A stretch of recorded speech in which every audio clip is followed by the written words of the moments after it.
evolusi, apakah pro atau kontra? Assalamualaikum warahmatullahi wabarakatuh. Waalaikumsalam warahmatullahi wabarakatuh. Perkenalkan Bu, kami dari mahasiswa Mira dari Prodi Pendidikan Biologi. Hari ini kami akan mewawancara Ibu mengenai evolusi.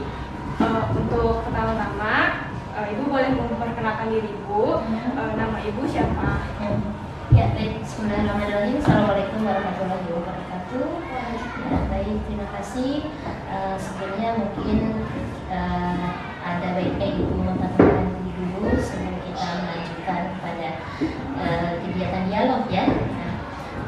Ibu dengan nama Lydia Balila, Ibu saat ini di SMA Negeri 1 Bojonggede itu kebetulan mengajar di mata pelajaran biologi.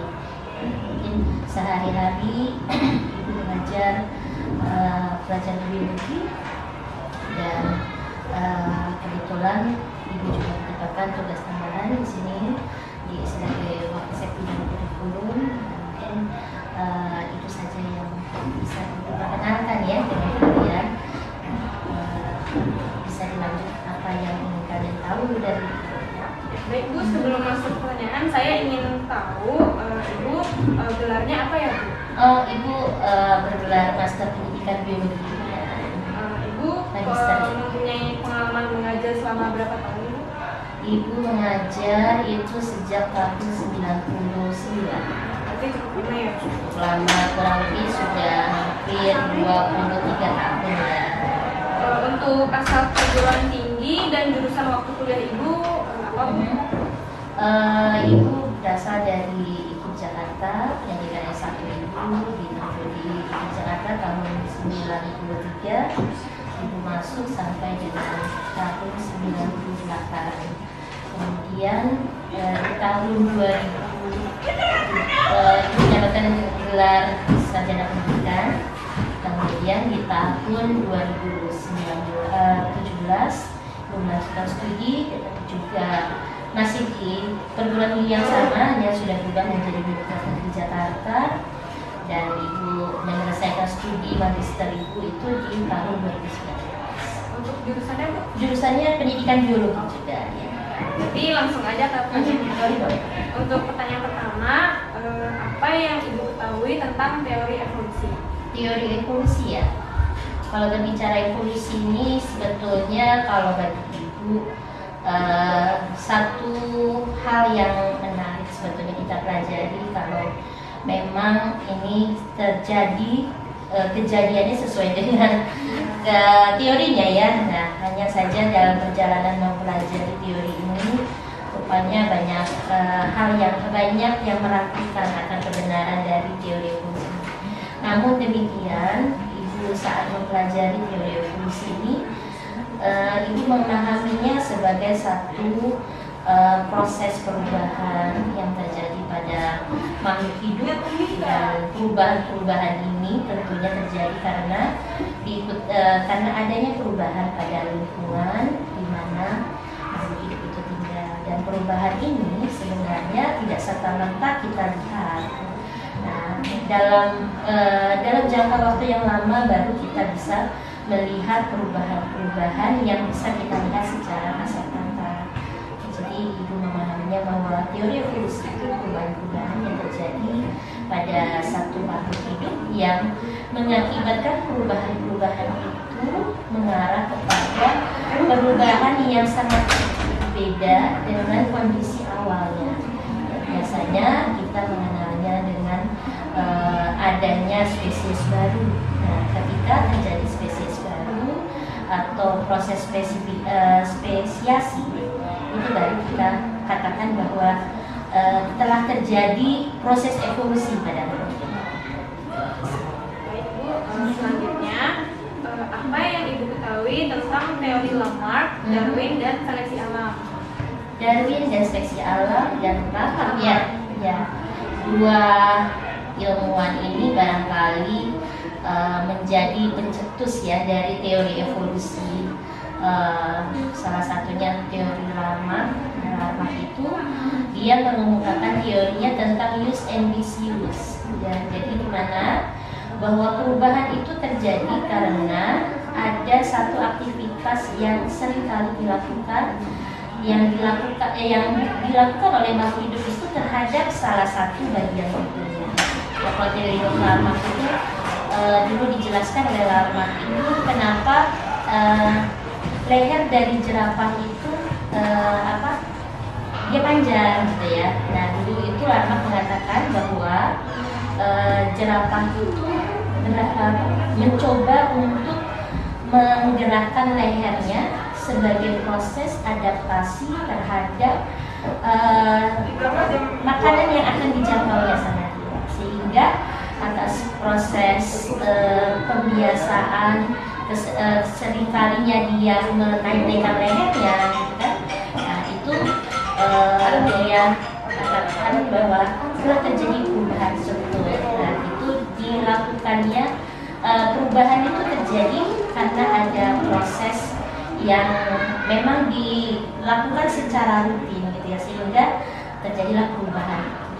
Kalau Darwin sendiri sebenarnya dia salah satu yang tidak setuju dengan Lamarck yang dikatakan oleh Lamarck bahwa perubahan yang terjadi pada organ tubuh jerapah itu, leher jerapah itu sebetulnya bukan karena dia kebiasaan dia menaikkan lehernya untuk menjangkau pohon yang tinggi, tapi melainkan menurut Darwin bahwa itu proses terjadi karena seleksi alam. Dikatakan oleh Darwin bahwa di dalam tubuh si jerapah itu ada gen yang mengatur untuk panjang pendeknya si leher jerapah itu. Jadi Darwin mengatakan bahwa kenapa yang ada sekarang jerapahnya leher panjang gitu ya. Menurut Darwin itu sebenarnya di dalam gen jerapah itu ada gen yang akan membuat leher itu panjang dan pendek, dan yang lolos seleksi itu yang panjang. Yang tidak lolos seleksi itu yang pendek ya, sehingga dia itu mengatakan bahwa yang pendek itu yang nanti tidak akan bisa beradaptasi dan tidak bisa bertahan hidup, karenanya yang ada sekarang yang gen leher panjang. Jadi kalau menurut Darwin itu jerapah itu jenisnya tuh dulu tuh memang ada yang pendek, ada yang lehernya pendek, ada leher panjang gitu. Itu sih menurut Darwin ya, sehingga Darwin membantah teorinya si Lamarck itu bahwa evolusi itu terjadi karena seleksi alam. Seleksi alam ini terjadi karena di dalam selain lingkungan yang mempengaruhinya juga ada gen yang mengatur ada satu sifat makhluk hidup itu yang bisa survive dan yang tidak bisa survive. Baik Bu, untuk pertanyaan selanjutnya, adakah keuntungannya jika kita mempelajari teori evolusi?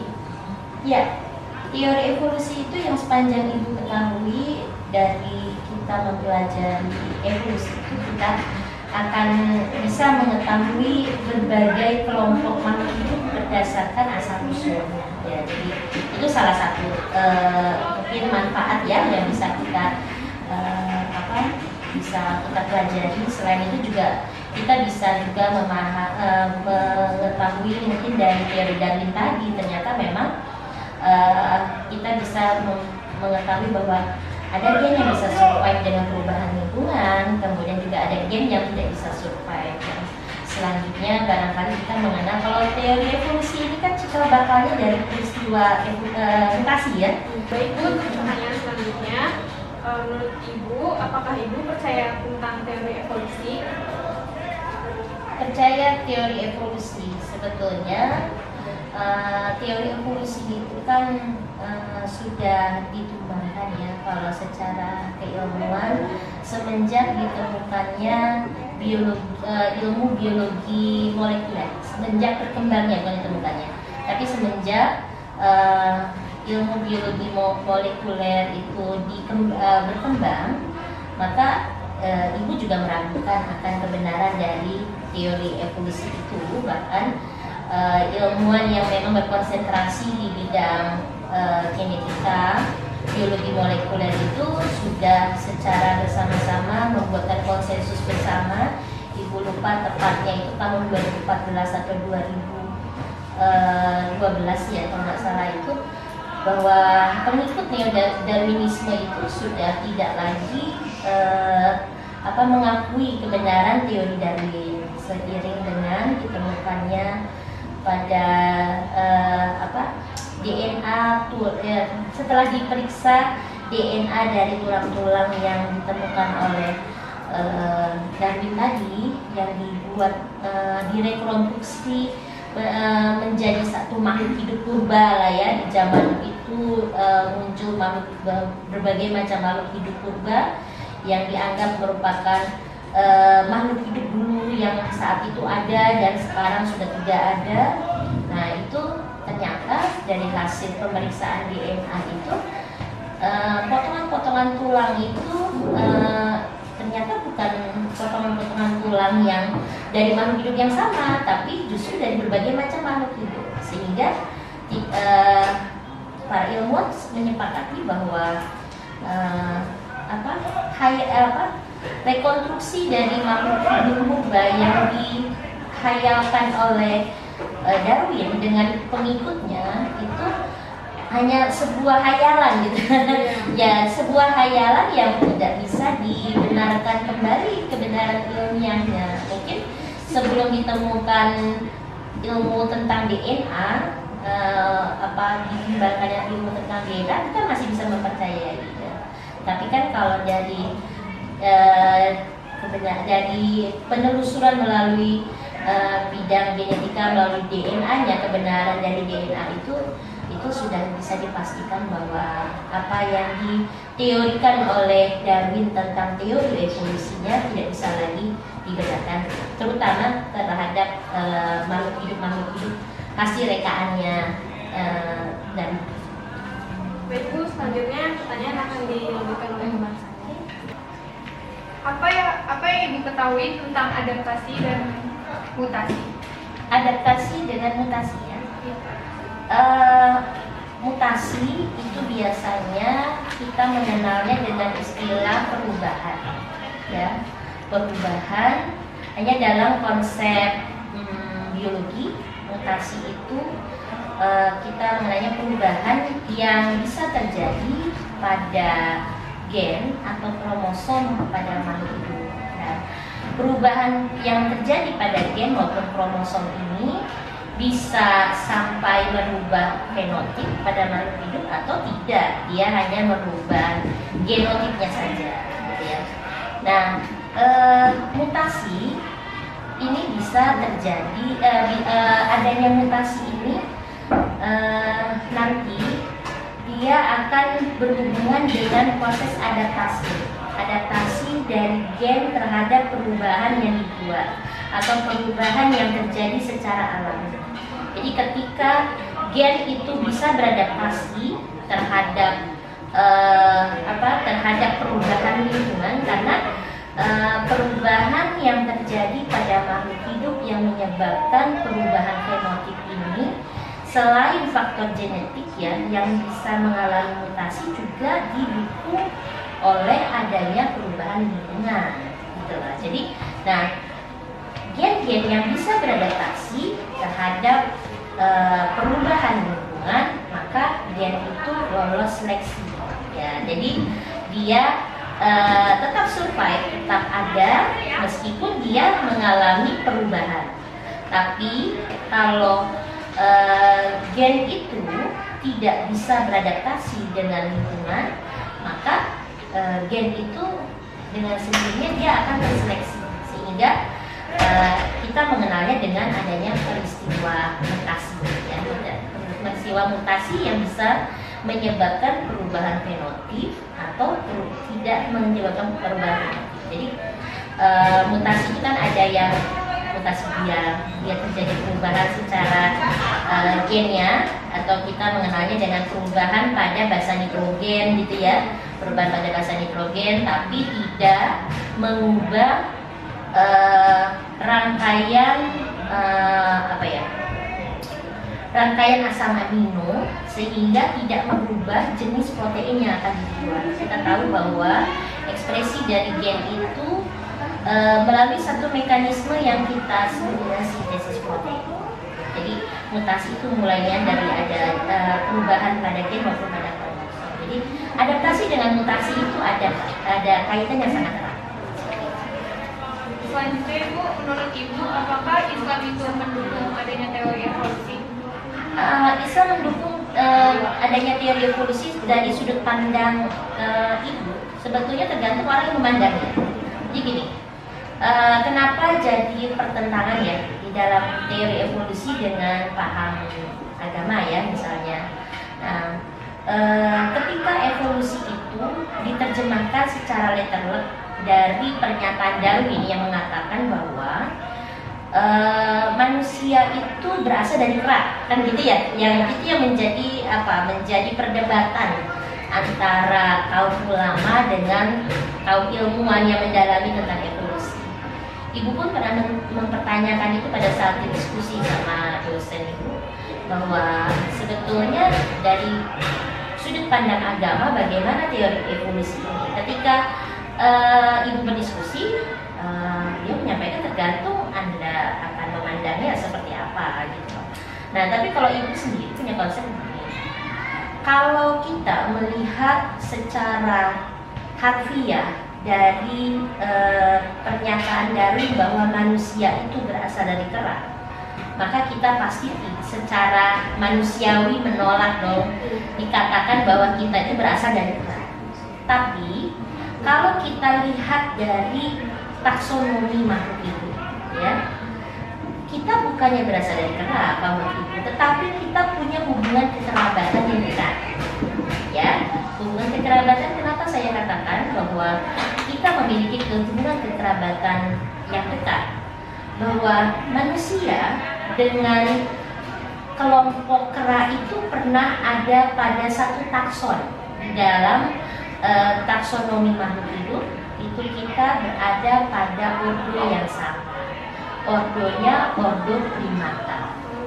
Ya, di mana ordo primata itu memiliki ciri yang spesifik, memiliki pandangan mata ke depan.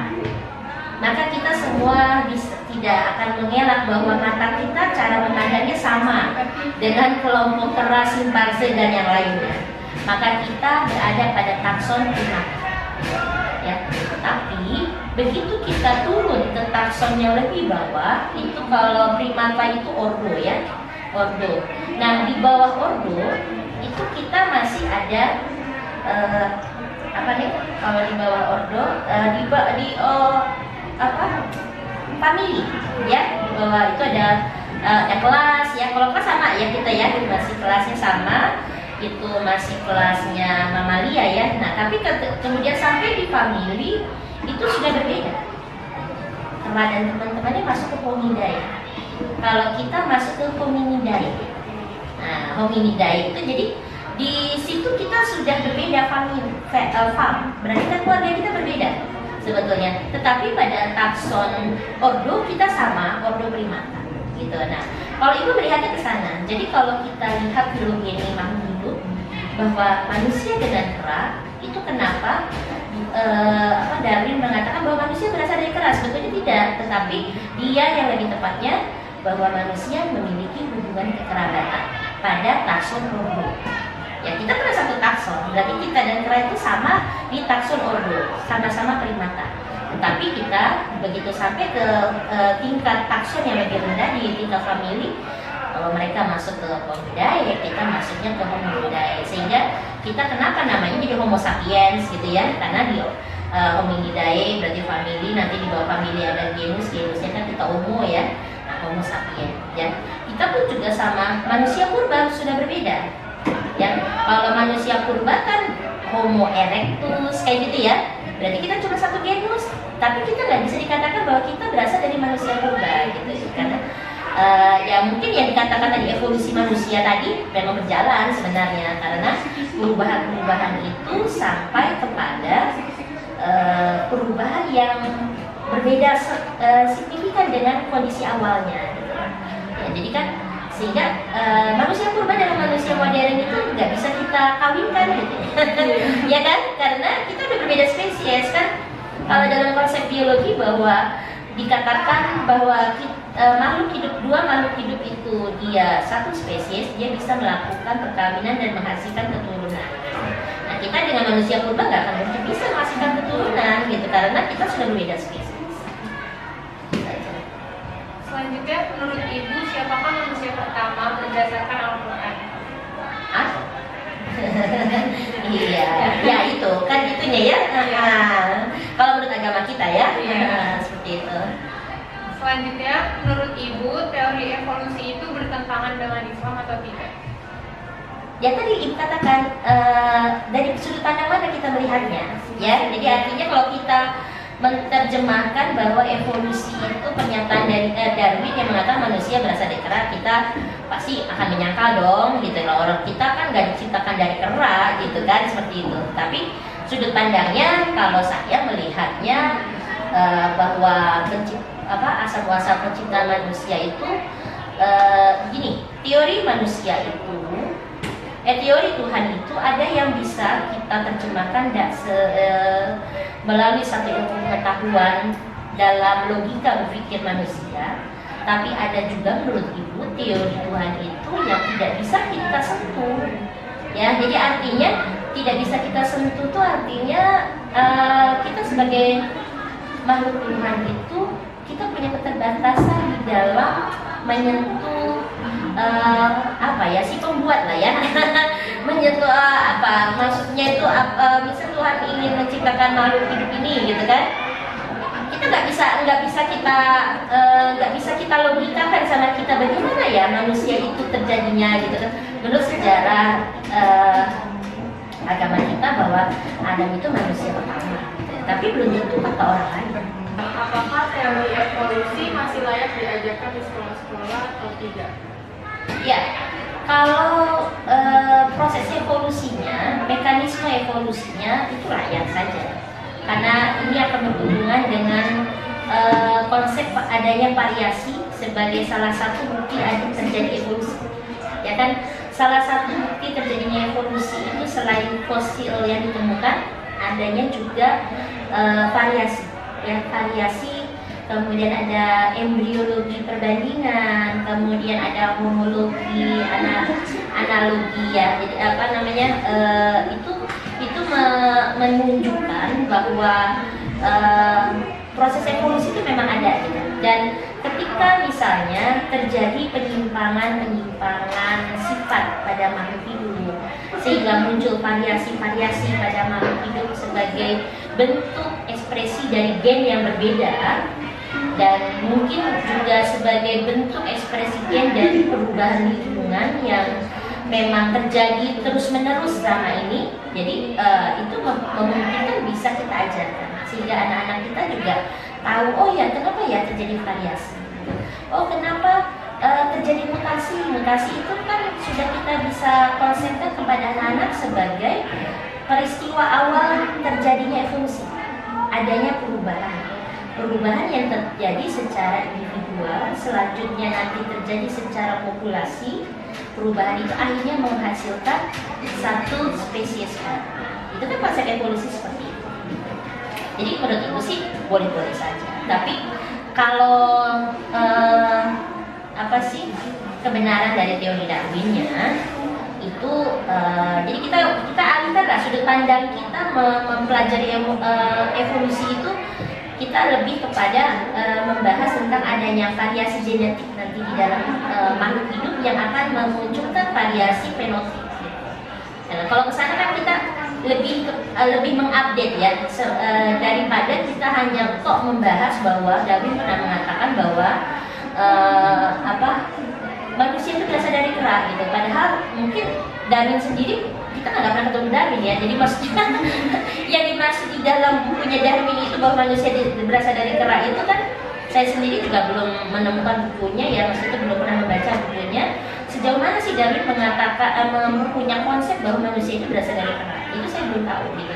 Saya hanya membahas kita saja. Tapi itu pun juga tidak saya dalami gitu. Karena saya tidak mendalami tentang evolusi, tapi keterkaitannya dengan konsep evolusi yang harus kita ajarkan kepada anak-anak itu mungkin akan berkesinambungan dengan eh, konsep genetika yang kita mengarahkan anak untuk bisa memahami lebih mendalam lagi tentang biologi molekulernya. Seperti itu terjadi perubahan-perubahan di dalam gen yang akan memunculkan variasi, lalu perubahan-perubahan ini juga akhirnya bisa dimanfaatkan untuk orang memanipulasi gen untuk tujuan perbaikan, kan, tujuan pemuliaan tanaman, atau mungkin yang kita mengenalnya sekarang dengan teknik kultur jaringan, kemudian teknik apalagi cloning, ya, cloning. Nah, itu kan sebenarnya kita menggunakan konsep dari variasi yang suatu saat bisa mengubah satu sifat menjadi sifat yang betul-betul berbeda dari sifat asli. Jadi konsep evolusi tetap kita bisa, mekanisme evolusinya tetap bisa dihasilkan. Pertanyaan selanjutnya, maaf Bu jika pertanyaan satu ini agak keluar dari topik. Apa yang Ibu ketahui tentang Illuminati dan Dajjal? Boleh dijelasin singkat aja. Apa? Illuminati dan Dajjal. Illuminati Dan Dajjal. Illuminati dan Dajjal. Illuminati itu belum pernah dengar ya. Kalau Dajjal katanya orang yang nanti terakhir akan datang untuk sebagai makhluk terakhir katanya sebelum ya kiamat ya. Nah, tapi kalau dalam konsep seperti apa rupanya, seperti apa wujudnya, ya, apa yang mau dia lakukan terhadap dunia ini, apakah dia berwujud manusia atau berwujud yang lain, kan saya nggak tahu ya. Itu kan baru banyak orang punya versi cuman ya ibu belum mendalami itu ya. Berdasarkan apa yang sudah Ibu sampaikan di pertanyaan sebelumnya, bisa Ibu simpulkan apakah Ibu mendukung, menolak, atau ragu-ragu terhadap teori evolusi? Pada konsep teori Darwin, evolusi Darwin tentang asal usul makhluk hidup, tentang asal usul manusia, saya menolak. Tetapi konsep Darwin atas seleksi DNA seleksi gen ya, atau kemampuan adaptasi makhluk hidup dan seleksi alam itu saya menerima.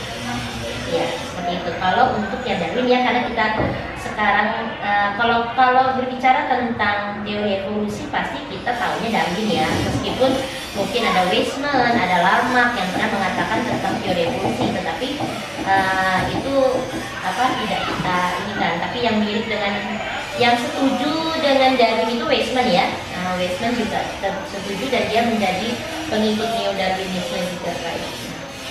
Dan kalau ibu untuk konsep-konsep yang lainnya terkait dengan variasi, adanya embriologi perbandingan ya, ibu menyetujui tentang adanya variasi pada makhluk hidup, adanya perubahan pada makhluk hidup pada fase-fase tertentu, itu ibu menyetujui. Misalnya pada embriologi perbandingan pada vertebrata itu kan di fase embrio awal kan semuanya sama ya bentuknya, tapi kemudian fase embrio berikutnya lambat laun mereka memiliki karakteristik yang berbeda satu dengan yang lainnya, dan tentunya ini akan disesuaikan dengan fungsi yang akan dijalankan oleh masing-masing anggota tubuh.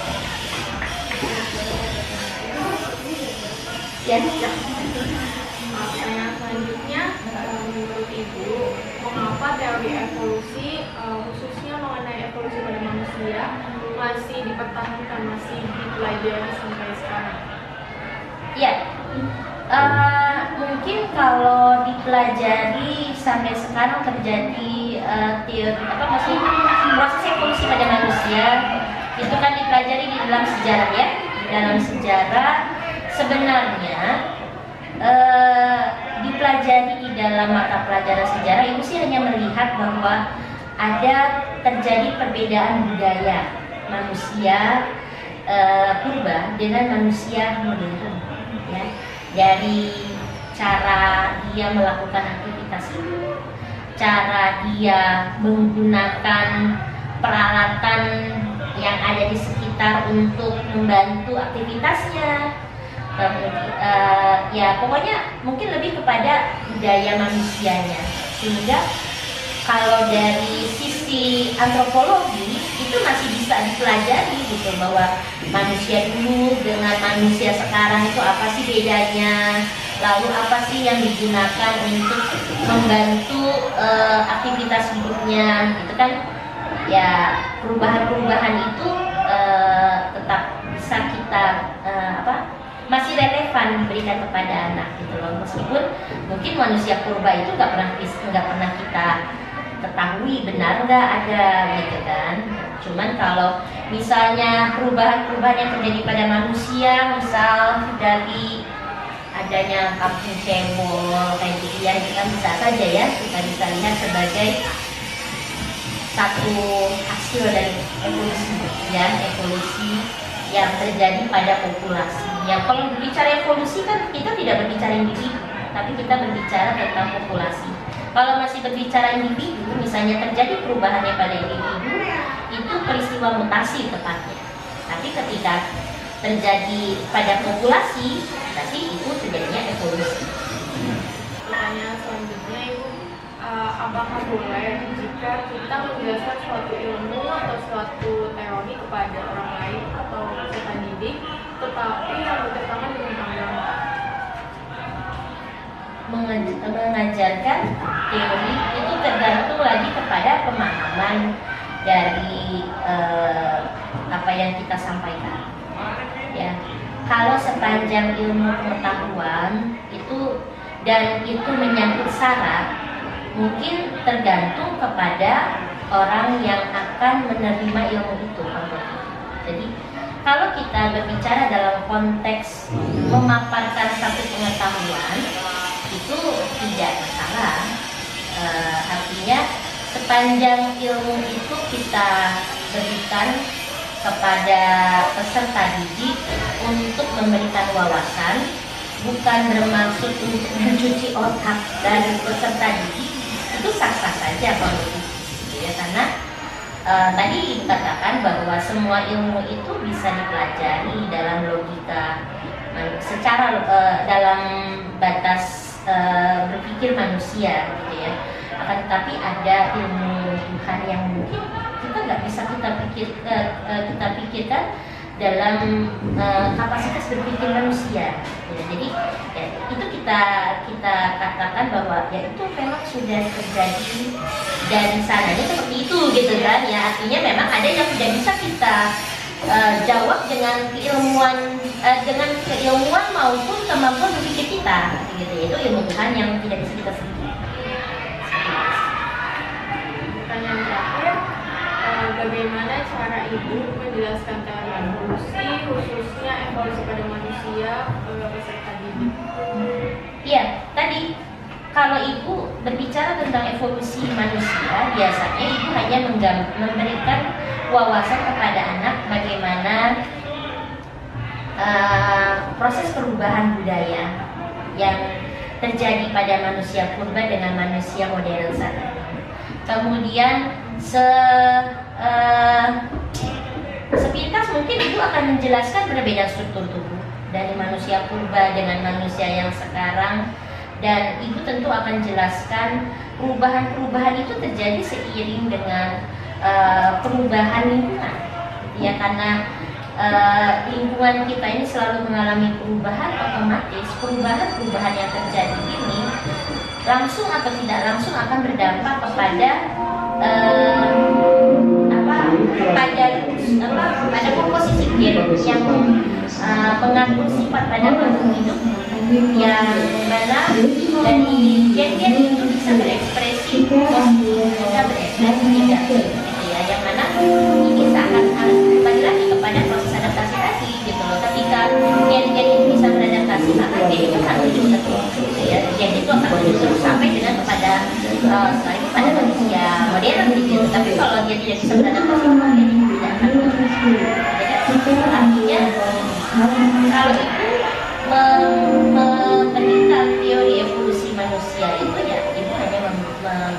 berbicara seperti guru sejarah, berbicara dulu bagaimana budaya manusia purba, bagaimana manusia modern. Baru mungkin kalau ibu berbicara dalam konteks biologi, mungkin itu kenapa terjadi perubahan ya? Manusia purba kan mungkin, dan kalau kita lihat sekarang wajahnya aneh, kemudian juga kan besar, gitu. Sekarang nggak ada ya, itulah evolusi gitu loh, bahwa evolusi itu berjalannya perlahan dan prosesnya itu akan tentu berkesinambungan dengan perubahan lingkungan gitu. Nah, dan ini perubahan-perubahan yang terjadi ini tentunya akan berkorelasi dengan kemampuan adaptasi dari gen-gen yang ada di dalam tubuh. Baik Bu, pertanyaannya sudah selesai. Terima kasih atas jawaban Ibu. Semoga jawaban Ibu menjadi penambah ilmu buat kita semua. Sekian dari kami. Wassalamualaikum warahmatullahi wabarakatuh. Waalaikumsalam warahmatullahi wabarakatuh. Juga mohon maaf dan jika apa yang kalian tanyakan tidak memuaskan jawabannya, ya ini semua karena keterbatasan ilmu ibu ya tentang evolusi yang tidak begitu juga mendalaminya. Ya mudah-mudahan apa yang ibu sampaikan tadi bisa menjadi referensi untuk pemenuhan tugas kalian. Ya kalau di sana sini banyak kesalahan konsep yang ibu berikan, ya mohon dimaafkan karena itu mungkin kelemahan dari ibu ya, yang ibu hanya mencoba mengingat kembali dari apa yang ibu sudah belajar. Ya. Kesimpulan dari wawancara Ibu Lydia dan Danila, MPD, Ibu menolak teori Darwin mengenai asal-usul manusia, tapi atas seleksi DNA dan kemampuan makhluk hidup, Ibu Lydia Danila setuju. Demikianlah hasil wawancara di Sekolah SMA Negeri 1 Bojonggede oleh narasumber Ibu Lydia Danila, MPD. Sekian, wassalamualaikum warahmatullahi wabarakatuh.